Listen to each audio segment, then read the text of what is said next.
नमस्कार, मी यामिनी मामुणकर. हॅलो 24 तास मध्ये आपल्या सगळ्यांचं स्वागत. प्रेक्षक हो, माणसाला नेमकं काय हवं असतं? पैसा, सत्ता, प्रतिष्ठा की समाधान? अर्थात या सगळ्या गरजेच्या गोष्टी वाटत असल्या तरी अंतिमतः आपण समाधानच शोधतो. कित्येकदा सत्ता आणि अधिकार असूनही आपण हतबल असतो, तर कधी जवळ काहीच नसतानाही प्रचंड आनंदी. म्हणजेच हिशोबाच्या शेवटी समाधान उरलं की हा निखळ आनंद नक्कीच वाट्याला येतो. याउलट हातातून काहीतरी निसटलं की पराकुटीचं दुःख वाट्याला येतं. कधी कधी असा एखादा क्षण जिव्हारी लागतो आणि माणसाचं अवघं आयुष्यच बदलून टाकतो. अहमदनगर जिल्ह्यातील श्रीगोंदा येथील एका व्यक्तीबद्दल असंच घडलंय. विठ्ठलराव भाऊसाहेब द्वाडगे हे खरे तर शासकीय सेवेत चांगल्या पदावर कार्यरत होते. सारी सुखे पायाशी लोळण घालायची, पण अशातच त्यांच्या एका सहकार्याचा अपघात होतो. अनेकदा धावपळ करूनही केवळ मर्यादा आणि बंधने यामुळे त्यांना सहाय्य करता न आल्यानं ती व्यक्ती मृत पावली. हे सगळं घडत असताना आपण आपली नोकरी आणि आपले अधिकार कुठल्या तरी यंत्रणेच्या नियमात अडकून राहिले हा विचार करत विठ्ठलरावांनी आपल्या पदाचा राजीनामा दिला. आपल्या भोवतालची माणसं ही आपल्या लाख मोलाचा ऐवज असतात. त्यांना वेळी जपता यायला हवं असा विचार करणाऱ्या विठ्ठलरावांनी सामान्य माणूस बळकट व्हावा यासाठी वेगळं काहीतरी करण्याचा निश्चय केला. ग्रामीण भागातील माणूस आर्थिक स्वावलंबी व्हावा या उद्देशाने विठ्ठलरावांनी वृद्धेश्वर मल्टीस्टेट कोऑपरेटिव्ह सोसायटीची स्थापना केली. आणि आज आपण वृद्धेश्वर अर्बन एक वेगळा विचार या विषयावर वृद्धेश्वर अर्बनचे संस्थापक विठ्ठलराव भाऊसाहेब द्वाडगे यांच्यासोबत चर्चा करणार आहोत. सर आपल्या स्टुडिओमध्ये आलेले आहेत. सर आपलं मनापासून स्वागत. नमस्ते. स्वागत सर, खूप चांगलं काम तुम्ही केलेलं आहे. सर्वसामान्य माणसाला बळकट होण्यासाठी तुम्ही ही संस्थेची सुरुवात केलेली आहे. ही संस्था सुरू करताना तुम्हाला किती आव्हानं आली आणि संस्था सुरू केल्यानंतर कोणती आव्हानं आली आणि आतापर्यंतची संपूर्ण ही वाटचाल कशी होती याविषयी काय सांगाल?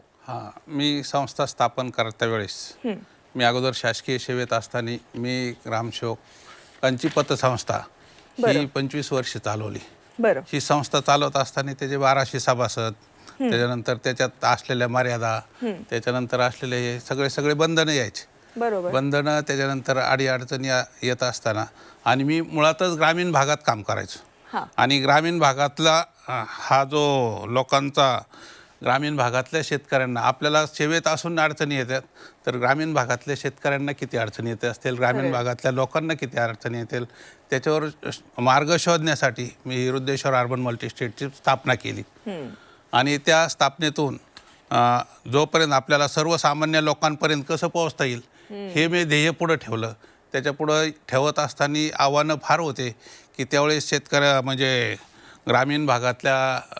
ग्रामीण भागात पतसंस्थेच्या चळवळीविषयी लोकांच्या मनात संभ्रम निर्माण झाला होता की असं होतं, पतसंस्था काढायची, पतसंस्थेत लोक. पण मी ही संस्था चालवल्यामुळं प्रशासनातला मला अनुभव होता. मी प्रशासनातला अनुभव माझ्या ह्या संस्था चालवताना मोठ्या प्रमाणात मला प्रशासनाचा अनुभव उपयोगी आला.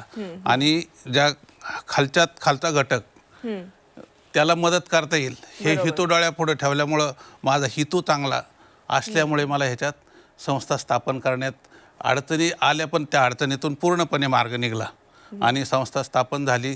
संस्था कार्यान्वित आम्ही एवढं मोठं बळ येईल, एवढं मोठं ह्याच्यात सक्सेस होऊ असं वाटत नव्हतं. पण देवाच्या कृपेने आणि ध्येय गोरगरिबापर्यंत पोहोचायचं हे ध्येय मनात ठेवून आम्ही काम केलेलं आहे आणि त्याच्यात यश संपादन झालं.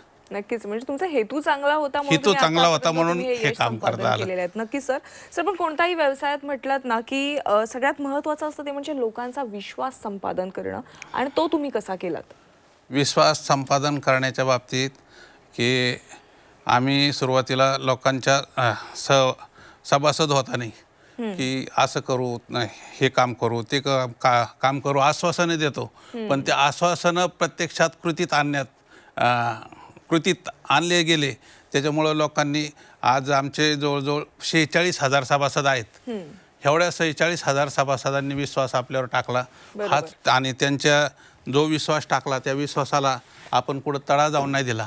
आज संस्थेचे 12 वर्ष तप पूर्ण झालं. 12 वर्षाचं तप पूर्ण झालं.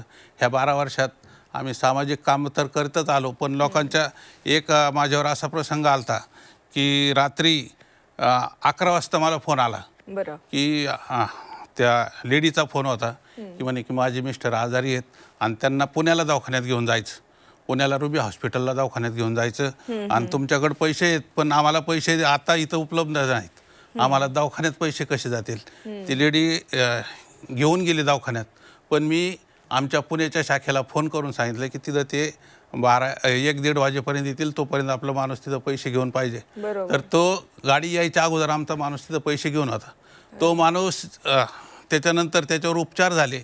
उपचार झाल्यावर तो माणूस ज्यावेळेस दवाखान्यातून परत आला, तो देवाला न जाता माझ्याकडे आला, म्हणला तुमच्यामुळं मी जिवंत आहे. आणि हा विश्वास मी वेळोवेळी प्रत्येकाच्या गोष्टीत, कोविडच्या काळात, कोविड असताना मी प्रत्येक आमच्या कर्मचाऱ्याच्या मॅनेजरजवळ, आमच्या संस्थेच्या मॅनेजरजवळ, कर्मचाऱ्याजवळ, की गल्लीतलं कोणी आजारी पडलं तर त्याच्याजवळ आहे ना, की दवाखान्यात इमर्जन्सी जायसाठी काही रक्कम ठेवायची ठराविक, 50,000, 1,00,000, ज्या मॉलला जसं असेल तसं, आणि त्यांना लागले तात्काळ पैसे द्यायचो. हा संस्थेने वेळोवेळी विश्वास संपादन केला आणि त्या विश्वासाला आम्ही सभासदांच्या तडा जाऊ देत नाही. आणि त्या तड्यामुळं आज काही नाही म्हणलं तरी 46,000 सभासद आमच्याशी जोडले गेलेत. वृद्धेश्वर अर्बन ही नेहमीच सगळ्या गोरगरीब लोकांसाठी पहिल्यांदा धावून जाते आणि पहिल्यांदा त्यांची मदत करते. सर, तुम्ही बँकिंग सोबत हे सामाजिक कार्य देखील करताय, त्या सामाजिक कार्याबद्दल सांगा.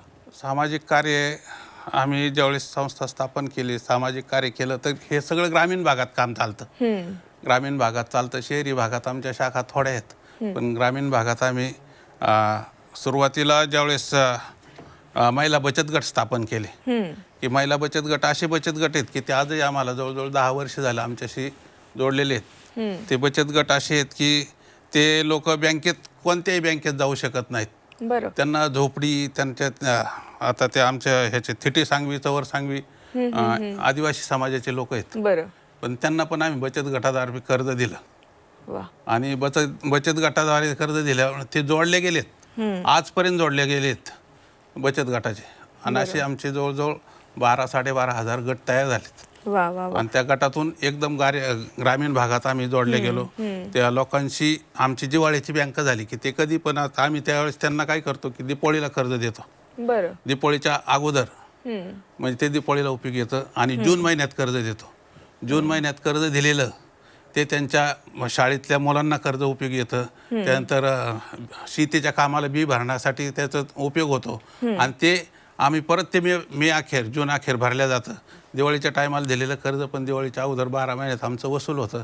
हे एक काम केलं. त्याच्यानंतर दुष्काळ पडला होता ग्रामीण भागात. त्यावेळेस आम्ही दुष्काळाची छावणी उघडली, गुरांची छावणी. गुरांची छावणी उघडून गुरांसाठी तर चारा दिला, पण त्याच्याबरोबर ज्यांचे गुरं ह्याच्यात होते, छावणीत होते, त्या लोकांना सुद्धा अन्नदान दिलं. त्या लोकांना रोजचं जेवण असायचं. आणि त्याची दखल समाजसेवक अण्णा हजारेंनी आमच्या छावणीला भेट दिली. त्यानंतर कलेक्टर साहेबांनी स्वतः येऊन शेतकऱ्यांना विचारपूस करून शेतकऱ्याबरोबर जेवण केलं. आणि त्यांनी मला त्याच्यात पुरस्कार देऊन मोठा माझा सन्मान केला. की अशा छावण्यासाठी लोक काय करतात, पण त्यांनी की अशा छावण्या समाजाने स्वीकारावा हे त्यांनी समाजाला दाखवून दिलं. सभेत अण्णा हजारेंच्या हस्ते माझा सत्कार केला. त्यावेळेस त्यांनी बोलून तुमच्या कामाची पोचपावती मिळाली. हो. त्याच्यानंतर कोविडच्या काळात आम्ही कर्मचाऱ्यांना काम नव्हतं, तर आम्ही बाया माणसं मजुरी लावून त्यांच्याकडून जेवणाचे डबे तयार करून घेतले. आणि सगळ्या दवाखान्यात बोर्ड लावले होते की कोणाला जेवणाची आवश्यकता आहे ना, त्यांनी ह्या नंबरवर फोन करा. हे कर्मचारी आमचे डबे सगळ्या दवाखान्यांना पोहोच करायचे. ज्यांच्याकडे कोणी स्वयंपाकाला नाही, म्हणजे कोविडच्या काळात सगळी परिस्थिती अवघड होती, त्यावेळेस आमचे डबे आम्ही त्यांना पोहोच केले. अरे वा, कोविड काळात खरंच खूप गरज होती आणि अशा वेळेस देखील वृद्धेश्वर अर्बन नेहमीच धावून गेल्याचं बघायला मिळालंय. सर, वृद्धेश्वर अर्बन मल्टीस्टेटची जबाबदारी तुम्ही जेव्हा खांद्यावर घेतली त्यावेळेस तुमच्यावर कोणकोणती आव्हाने आली? त्यावेळेस माझ्याकडे आव्हानं म्हणजे मी जरी नोकरीला होतो तरी सामाजिक कार्यात, संघटनेत कार्यात असायचो, तर ते माझ्याकडे सगळ्यात प्रॉब्लेम होता तो संस्था उभी कशी करायची. सभासद व्हायला त्यावेळेस लोक संस्थेकडे काहीच नव्हतं. सभासद झालं तरच पैसे आपल्याकडे येते. त्यावेळेस मी घरात जे मंडळीचे सोनं नाणं होतं असं हे करून ते बँकेत ठेवून किंवा मोडून त्याचे संस्था उभारणीला मदत झाली. आणि लोकांच्या विश्वासामुळं आज संस्था एवढ्या, आज काय नाही म्हणलं तरी संस्थेच्या 260 कोटी रुपयापर्यंत ठेवी झाल्यात. 12 संस्था आहेत, 12 शाखा आहेत. आणि टेक्निकली स्टाफ चांगला आहे पूर्णपणे. स्टाफच्या सहकार्याने सामाजिक कामाने आज संस्थेची चांगली प्रगती आहे. स्टाफचं सहकार्य आहेच म्हणून तुम्ही इतक्या पुढे आलात, त्यावरूनच मला तुम्हाला विचारायचं टेक्निकली की स्टाफ आहे सगळा. बरं आजपर्यंत तुम्हाला त्यांची साथ कशी लाभली आहे त्याविषयी काय सांगाल? कर्मचाऱ्यांचे हो आमच्या कर्मचाऱ्यात आम्हाला मार्गदर्शन करणारे गडगे साहेब आहेत, वकील साहेब आहेत, त्याच्यानंतर CA देशमुख साहेब आहेत, अमोल देशमुख. यांनी भरपूर मोठ्या प्रमाणात सहकार्य केलं आणि सहकार्य केलं म्हणजे काम कसं करायला पाहिजे. त्याच्यानंतर गावडे म्हणून आहेत, ते स्नेहालयाचं सामाजिक काम करीत होते. ते ग्रामीण भागात लोकांशी कशी नाळ जोडायची किंवा कसं काम करायचे, तर हे कर्मचाऱ्यांना टेक्निकली शिकवायचे आणि टेक्निकली काम करून घ्यायचे की त्याचा ओपो जास्त झाला नाही पाहिजे. ते करीत असताना ह्या कर्मचाऱ्यांनी मोठ्या प्रमाणात साथ दिली आणि आजही कर्मचारी टेक्निकली आणि सामाजिक कामात रस घेतात. सर, सध्या बघायला गेलात तर बाजारामध्ये अनेक संस्था आहेत ज्या खूप चांगल्या पद्धतीने कर्ज देत आहे, वेळोवेळी मार्गदर्शन करत आहे, अनेक सामाजिक कार्य देखील करत आहेत. तर या संस्थांपेक्षा जी अर्बन मल्टीस्टेट संस्था आहे ही वेगळी कशी आहे? यासाठी तुम्ही काही नवीन काही गोष्टी, काही योजना वगैरे अंमलात आणलेल्या आहेत का? हे संस्था स्थापन करण्याचं मॅडम की हे आपण जे पतसंस्था आहे, वृद्धेश्वर अर्बन पतसंस्था आणि राष्ट्रीयकृत बँका ह्याची स्पर्धा कधी होऊ शकत नाही. राष्ट्रीयकृत बँका आहेत ना की ते 6-7% ठेवीवर व्याज देतात आणि आपण तिथून कर्ज देताना ते 9-10% कर्ज देतात, कर्ज वितरण करतात. आणि आपली सुरुवात तिथून होती की ठेवी आपण तिथून पुढं स्वीकारतोय 10% त्यांच्याशी आपण स्पर्धा करू शकत नाहीत. आणि त्या मोठ्या प्रमाणात कर्ज, आपला उद्देश काय आहे की फक्त गरीबातल्या गरीब लोकांना की ज्यांचे बँकेत क्रेडिट नाही, लोकांच्यात क्रेडिट नाही, त्यांना आपण पायावर उभा करणं, एवढंच आपला उद्देश आहे. आणि त्याच्यामुळे आम्ही ते अंमलात आणले की कोणत्या बँकेबरोबर स्पर्धा केली नाही किंवा कोणत्या पतसंस्थेबरोबर स्पर्धा केली नाही, पण लोकांना बचत गटामार्फत. त्यानंतर आम्ही शेतकऱ्यांसाठी ॲग्रोमॉल सुरू केला.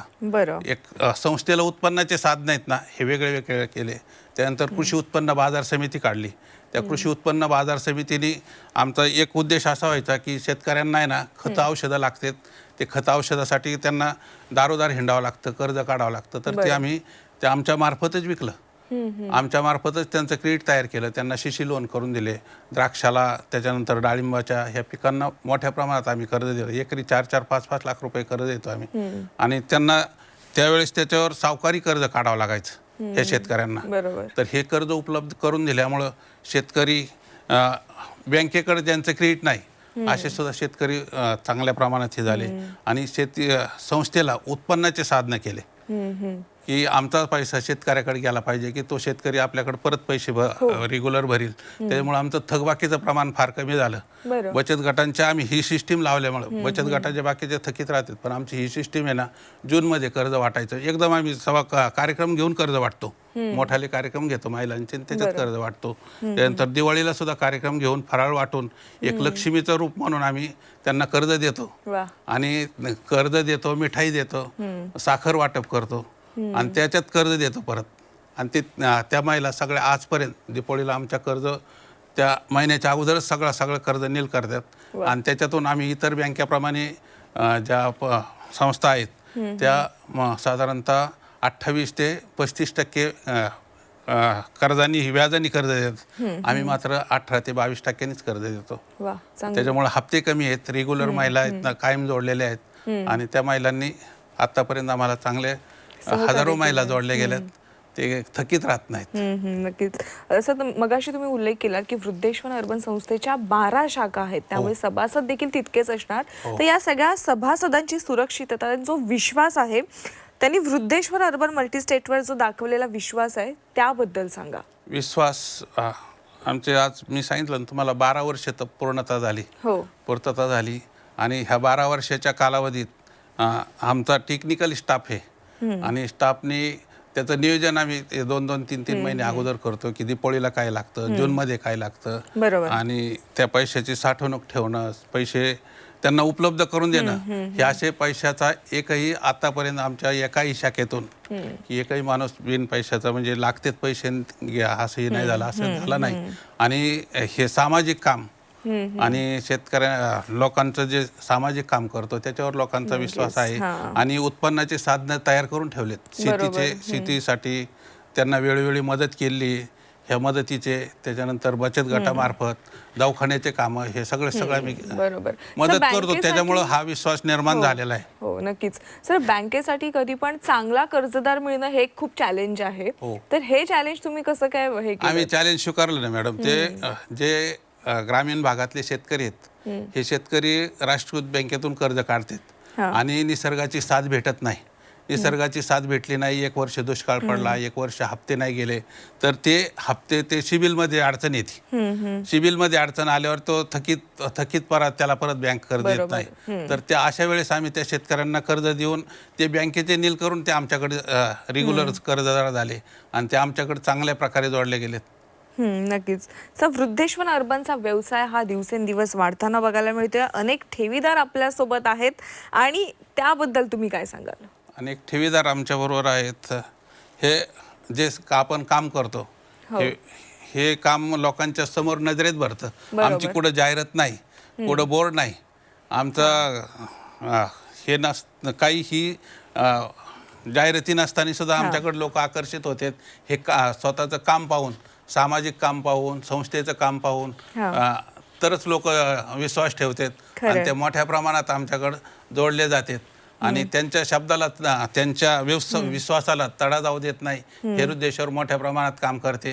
आज मार्केट यार्डामधून आमच्याकडे शेतकऱ्यांना शेतीमालाला बाजार भेटत नव्हता. तो आम्ही एक नवीन पायंडा पाडला की शेतीमाल आमची आणल्यानंतर त्याचं शेतकऱ्यासमोर वजन होतं, त्याच्या मालाचं वजन होतं. वजन झाल्यानंतरच मालाचं आहे ना, एक लिलाव झाल्यावर त्याला 1 तासाच्या आत पैसे भेटतात. आणि ते पैसे भेटणं हे नाहीतर पहिले काय व्हायचं की इथं माल विकायचा, दुसऱ्या शहरांनी जाऊन माल विकायचा आणि त्या मालाचं वजन होत नव्हतं, त्याच्यासमोर वजन होत नव्हतं आणि पैसे यायला 8-8, 15-15 दिवस लागायचे. तर तसं होत नाही. आता त्यांच्या समोर होतं आणि त्यांना लांबचं अंतर वाचलं जातं, पैसे आपल्या समोर भेटतात आणि योग्य बाजारभाव भेटतो. त्याच्यामुळे त्याची मोठी क्रांती झाली. नक्कीच. सर, एक महत्त्वाचा प्रश्न म्हणजे अनेक मल्टीस्टेट कर्ज वसूल करताना खूप अडचणी येतात. त्या अडचणींवर तुम्ही कशी मात करता? आम्ही कर्ज वसुलीसाठी ना, कर्ज वाटतानाच आम्ही ती दक्षता घेतो. त्याचे पूर्ण पेपर घेतल्याशिवाय, पूर्ण कर्ज वाटप करतानाच आम्ही जे बँकिंग व्यवसायात जे बांधिलकी आहे ती बांधिलकी पूर्ण करून घेतो. अनसिक्युअर्ड लोन फक्त बचत गटाला आहे, बाकी अनसिक्युअर्ड लोन देत नाहीत.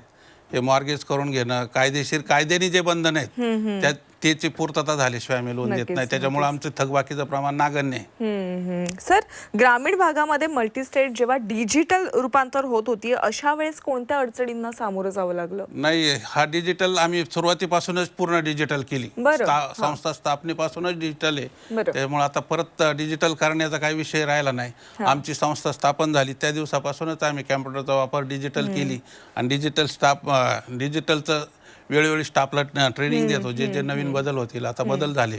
आता केंद्र शासनाने बरेच बदल केले. त्या बदलात आमचे ऑलरेडी हे पहिल्यापासूनच आहे, त्याच्यामुळे परत बदल करायचं काय आवश्यकता वाटत नाही. नक्कीच. सर, जाता एक शेवटचा प्रश्न की आपल्या मल्टीस्टेटमध्ये आपण जे विविध ठेवी राबवतोय, विविध योजना चालवतोय, त्या योजनांविषयी अगदी थोडक्यात सांगा. आम्ही योजना जे योजना लावतो ते मुलीच्या जन्माचं स्वागत करतो आम्ही. जी मुलगी जन्माला आली त्या मुलीच्या जन्मासाठी आम्ही साधारणतः रोज 100 रुपये भरून घेतो. तिला 1 लाख रुपये आहेत ना, तिच्या 18 वर्षापर्यंत जी होईल तिला 18 वर्षात झाल्यावर तिला 1 लाख रुपये भेटतात. ही एक सगळ्यात छोटी योजना की मुलींच्या ह्याच्यात मुलींसाठी राबवतात. आणि पेन्शन एक योजना राबवतो आम्ही. पेन्शन योजनेमध्ये की ज्या नागरिकांकडं ज्या ठेवीदारांकडे पैसे आहेत ते ठेवतात, त्याच्यावर त्यांचं कुटुंब दर महिन्याला पेन्शन सारखं 30 तारखेला त्यांना मेसेज जातो. 1, 2, 3, 5 तारखेच्या आत ते लोक येऊन पैसे घेऊन जातात आणि पैसे घेऊन गेल्यानंतर त्याच्यावर त्यांचं कुटुंब चालतं. ही आमची चांगली योजना आहेत. नक्कीच. वाडगे सर, आज तुम्ही आलात झी 24 तास मध्ये आणि वृद्धेश्वर अर्बन एक वेगळा विचार आहे. वृद्धेश्वर मल्टीस्टेट कोऑपरेटिव्ह सोसायटी लिमिटेडची बँक आहे, ती कशा पद्धतीने कार्य करते या संपूर्ण विषयावर तुम्ही योग्य मार्गदर्शन केलं, त्याबद्दल आपले आभार. धन्यवाद. प्रेक्षक हो, वृद्धेश्वर मल्टीस्टेट कोऑपरेटिव्ह सोसायटी कशा पद्धतीने कार्य करत आहे आणि सर्वसामान्य माणसाला वृद्धेश्वर अर्बनची साथ कशी मिळत आहे हे आजच्या या चर्चेतून समजलं. सर, आज आपण वृद्धेश्वरमध्ये आलात, एक अनोखा विचार प्रेक्षकांना दाखवला, त्याबद्दल आपले मनापासून आभार. आणि प्रेक्षक हो, हॅलो 24 तास मध्ये वेळ झाली आज इथेच थांबण्याची. तुम्ही कुठेही जाऊ नका, पाहत राहा झी 24 तास.